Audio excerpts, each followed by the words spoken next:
ኢየሱስ ብዘመን ንጉሥ ሄሮዶስ ኣብ ቤትልሔም ናይ ይሁዳ ምስ ተወልደ እነሆ ሰብ ጥበብ እቲ ተወልደ ንጉሥ ኣይሁድ ኣበይ ኣሎ ኮኸቡ ኣብ ምብራቕ ርኢና እሞ ክንሰግደሉ መጺና እናበሉ ካብ ምብራቕ ናብ ኢየሩሳሌም መጹ።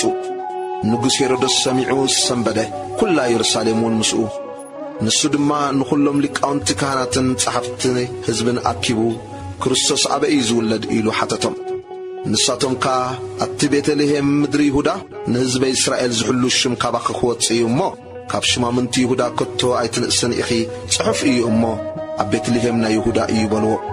ድሕሪዚ ሄሮዶስ ንሰብ ጥበብ ብሕቡእ ጸውዖም። ካባታቶም ድማ ዘመን እቲ ተርኣዮም ኮኸብ ኣጸቢቑ ተረድአ። ናብ ቤትልሔም ድማ ሰደዶም ኬድኩም ብዛዕባ እቲ ሕፃን ኣርጊጽኩም መርምሩ፣ ምስ ረኸብኩምዎ ኣነ ከዓ መጺአ ክሰግደሉ ኣፍልጡ ንበሎም። ንሳቶም ከዓ ካብ ንጉሥ ሰሚዖም ከዱ። እነሆ እቲ ኣብ ምብራቕ ዝረእይዎ ኮኸብ ኣብ ልዕሊ እታ እቲ ሕፃን ዘለዋ ቦታ መጺኡ ደው ክሳዕ ዝብል መርሖም።